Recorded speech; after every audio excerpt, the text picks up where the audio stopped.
So ito, second time na po dito ng Magic Up.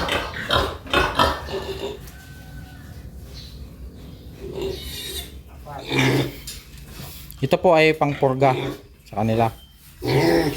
At saka sa mga ibang skin disease.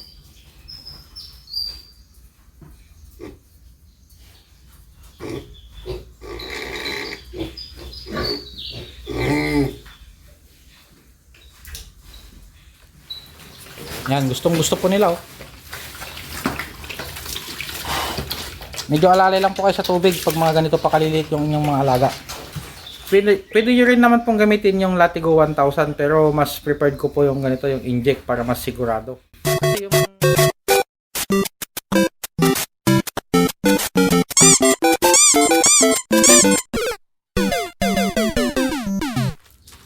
What's up guys, for today's video, bali mag-inject nga pa pala tayo ng ating mga alagang biik. Mag-ano pa tayo ng deworming, ivermectin at saka vitamins. Tara, samahan nyo kami.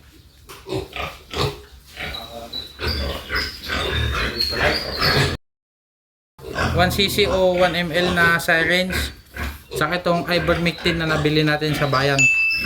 Ito ay 10 ml lang. Bibigyan natin sila ng tigwa 1 ml.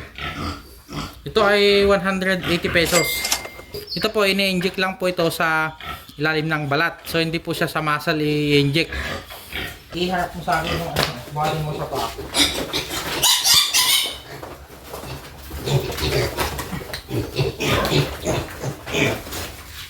Yan, yan. Medyo malapot po itong gamot na to. Hindi. Ito po ay pangpurga sa kanila. At saka sa mga ibang skin disease.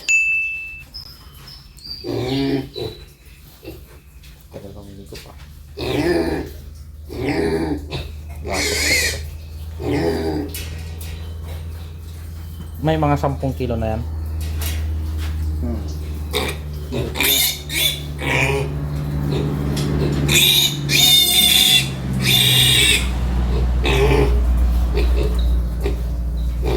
Okay.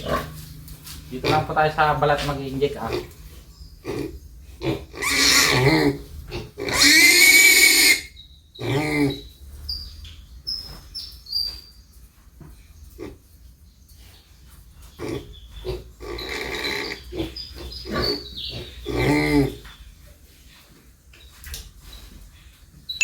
Yun. Markings.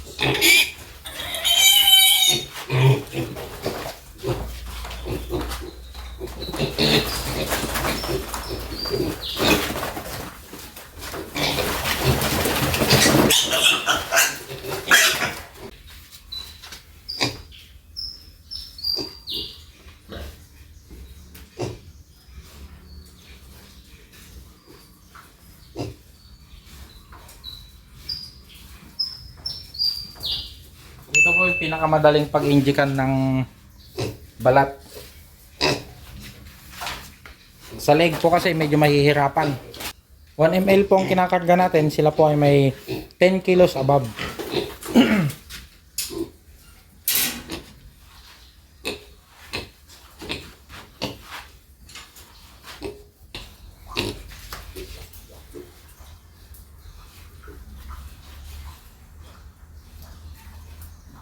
May 1 week na nga po pala sila sa atin. Yung mga to. Wait lang, wait lang, wait.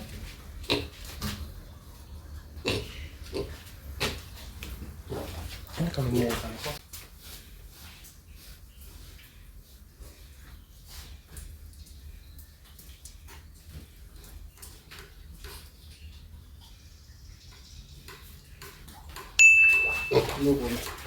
Ano?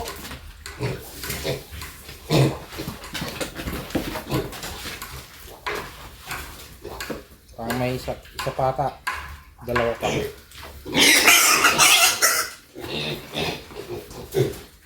Last na yan? Isa pa. Ang magandang layo na to. Ha? Magandang layo.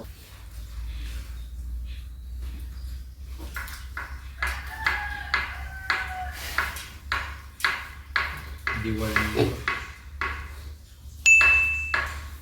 Left.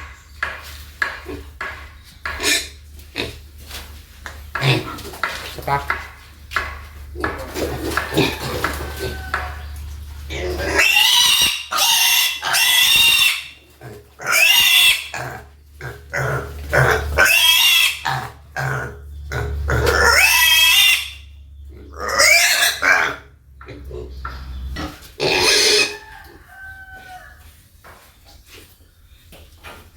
Alam nilang may tigre tapos Hindi ko na lang. okay na. Tapos na. Tama. Okay.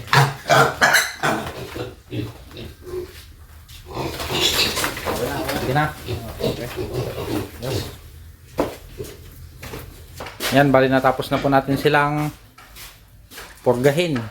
Yun po yung gamit natin, ivermectin. Pwede nyo rin naman pong gamitin yung Latigo 1000 pero mas preferred ko po yung ganito, yung inject para mas sigurado. Kasi yung ganon, hindi natin sure kung maiinom man nila o makakain nila yung hinalo mo. So mas okay na sa akin yung ganon, yung ivermectin. Yan po. Yan. JR. Yan, kasama ko si JR nag-inject. Medyo mas matrabaho lang talaga ang pag-inject ng ivermectin dahil hindi mo siya kaya, halos hindi mo siya magawa, ma-perform ng mag-isa ka lang. Dahil sa ilalim lang po ng balat ito ini-inject. Hindi tulad nung IM, intramuscular, nasa madali lang yun. Inject mo lang kahit mag-isa ka lang, yung tenga hawakan mo. Diretso na.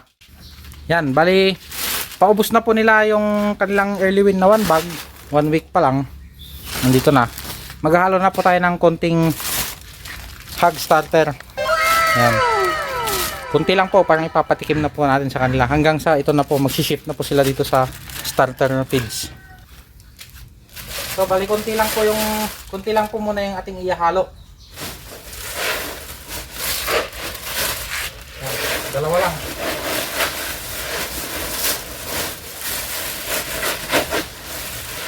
Dahil paubos na yung kanilang early win na super starter. Baka lang ulit tayo magdagdag kung malapit kunting-kunti na.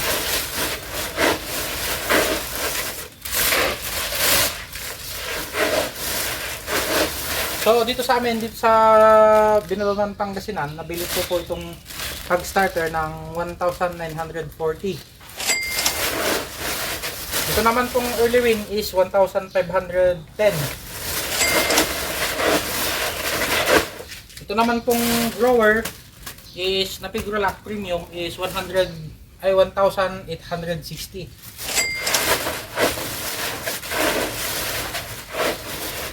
Ito po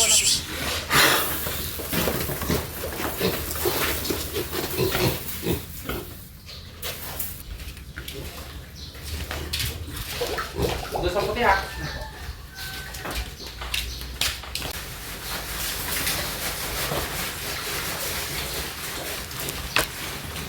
Yan, gustong gusto po nila oh. Medyo alalay lang po kayo sa tubig pag mga ganito pa kaliliit yung inyong mga alaga. 1 week na po sila sa atin. Okay naman po yung mga poop nila, hindi po basa. Mga nasa estimated 15 kilos na po yung mga yan. Nice. 3 days later. Ngayon mag-inject naman tayo ng vitamins. 1 ml lang po. So suporta pa rin ang ating gamit. Kasama natin si Leo. Nagawad Leo. Di wow. Ay lalap pa uli. Hawakan mo yung yan, likod. Yung hawakan mo yung pa. Yan. Hindi ko alam mag-apit ito, baka magbala.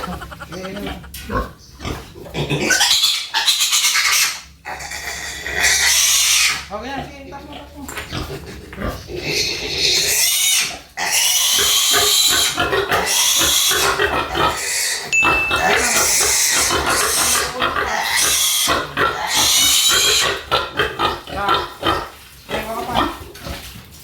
Minarkan sa ulo ah, kung mga kukunin yung may marka sa ulo.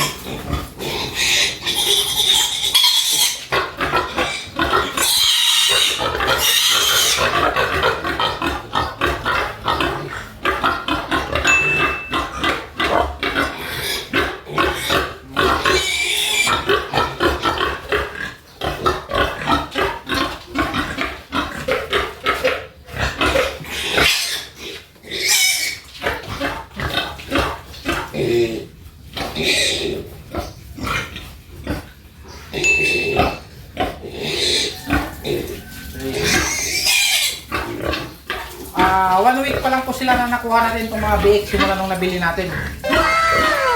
Nag-inject na rin po tayo dati nung dumating sila dito ng vitamins.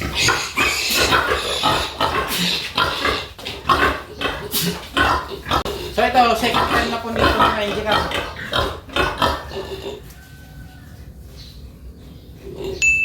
Apat.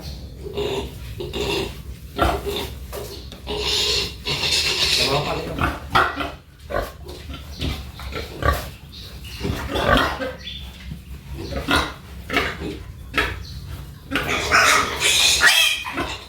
Galing ah. Yan pala long kong na.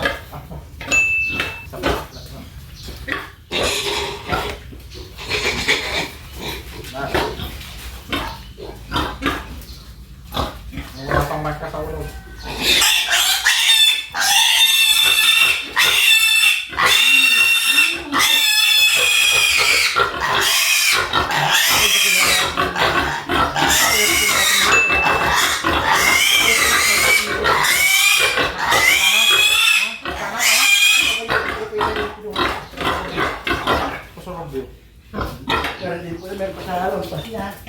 So, nag-inject ko tayo ng pangpurga na ivermectin nung Wednesday. Ngayon is Friday. Dito naman tayo sa vitamins. Hindi, wow.